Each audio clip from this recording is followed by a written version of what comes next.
I've been waiting years for this. The prodigal daughter returns. Welcome home.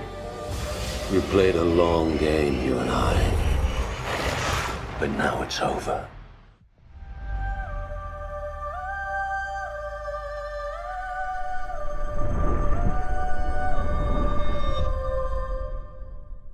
Hey everyone, welcome to another Movie Lingo discussion. I'm Iris, and today we're going to be discussing Resident Evil Final Chapter.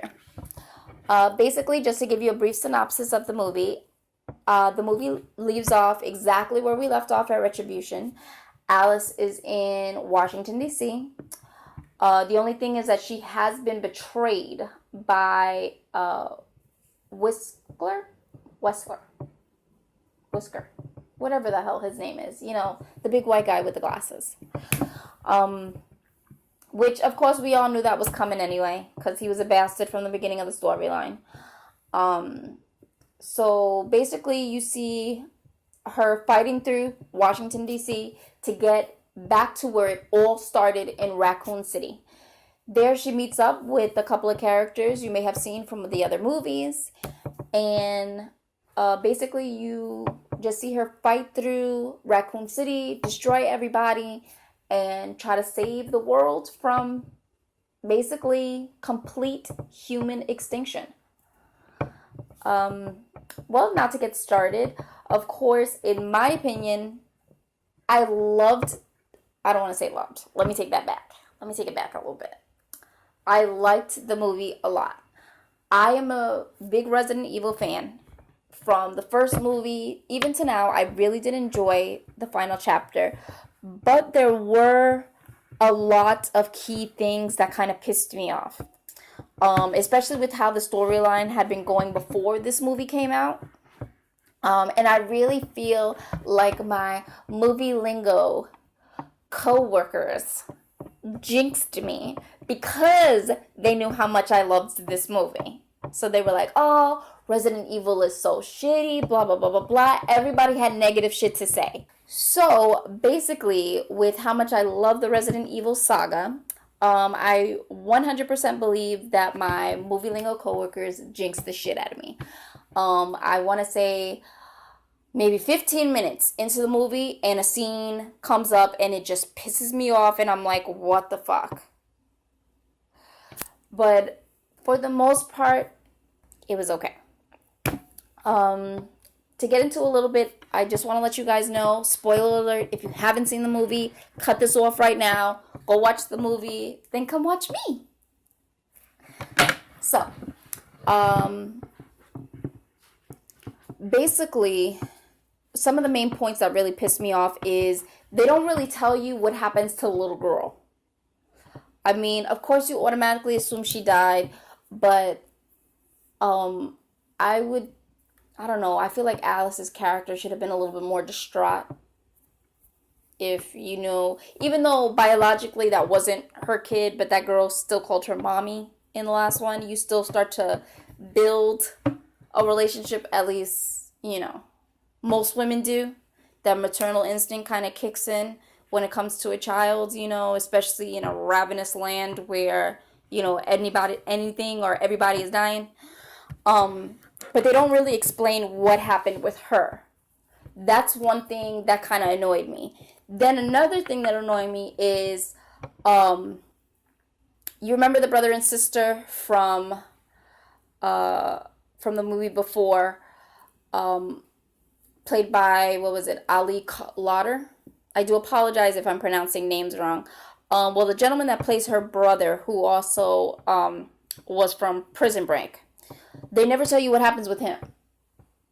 She never mentions her brother at all throughout the movie. At least nothing that from what I noticed. If they did like a brief little throw in there that, you know, was barely obvious, then I do apologize. But they don't explain what happens with the brother. So that kind of pissed me off too. And then what also pisses me off is the fact that a lot of characters that I feel died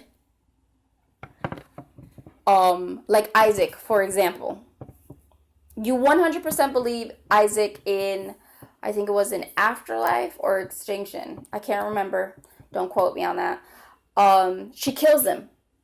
He's dead. Then, of course, in final chapter, they decide to bring his character back. All of a sudden, he was never really killed. Those were his clones. I just felt like it was like a little bit too much. I wanted a new bad guy. You know, because in every movie, they kind of bring you a new little bad guy, except for Whitaker, Wessler, whatever the hell that guy's name was. I think it was Wessler. Anyways, yeah, like I wanted something new. I didn't want the same, you know, even though we were going to a place that we already saw in the very first Resident Evil, which was Raccoon City, where it all started. I felt like that wasn't enough for me, you know? And then one big thing that really pissed me off about this movie is you see Wessler, like, he has some serious freaking power. Like, in all the other movies that he, you know, was in. Like, he can move quick. Like, he's got, like, superhuman abilities. He dies from a door falling on his legs and cutting him in half. That's how he dies. You think a bullet to the head would have killed him? No. I kind of felt like that was a bullshit way to cut him out of the movie. I think there should have been at least a serious battle between him and Alice, but there wasn't. They mostly focused more on Isaac's character, Dr. Isaac's character.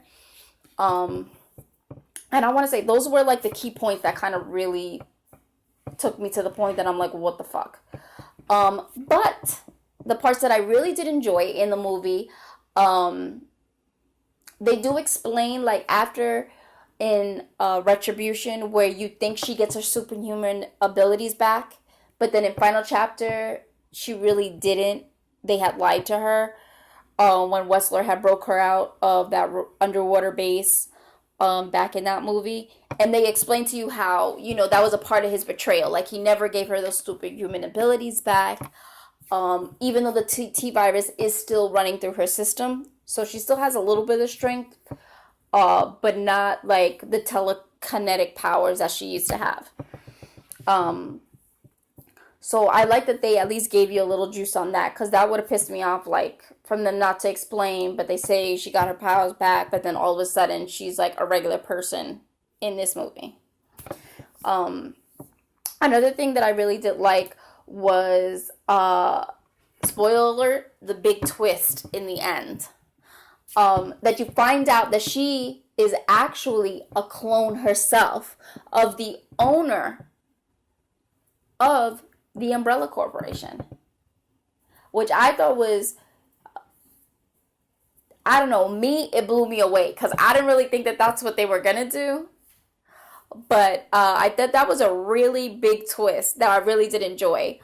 And I also like the fact, I'm sorry, I don't mean to be a bitch, but I like the fact that she got her fingers cut off, because it shows that, you know, she's not that, you know, superhuman to the point that, oh, she gets beat up, but then she survives, like, perfectly. So I'm actually kind of glad that in the end, you know, she lost a little something, you know. No offense, because I know that's kind of fucked up and mean, but, you know, come on. Let's make it a little bit more, you know. The protagonist needs to get hurt somehow. You can't just get, like, a punch to the face and then that's it. Oh, and I failed to mention, the one major thing that kind of upset me and confused me is, you remember in Resident Evil 2, how they said the creator of the T-Virus was the gentleman that was in the wheelchair, and he based the Red Queen off of his daughter who was sick. The storyline gets completely twisted in the final chapter. That's why, I don't know, maybe I misunderstood, maybe I'm not fucking retarded, but that didn't make sense to me.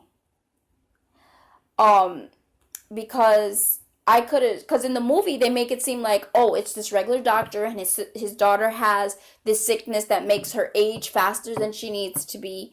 So he creates the T virus so that she doesn't age and she can stay, young. But unfortunately, because that was the first serum, it doesn't really last.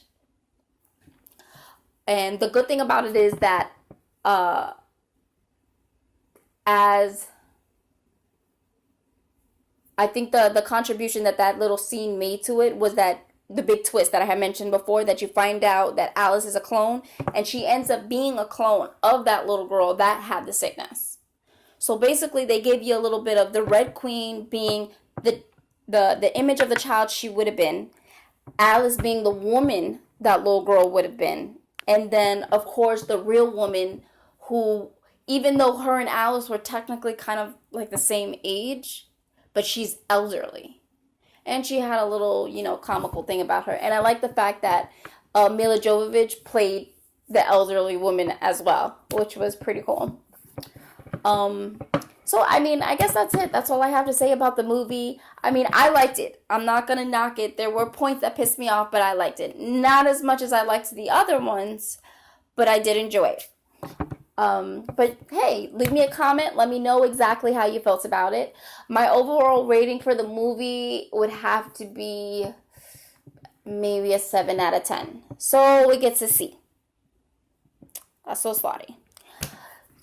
But, yeah, that's what I'm going to have to stick with. Well, anyway, guys, thanks for joining me for another Movie Lingo discussion. I'm Iris. The end of my story.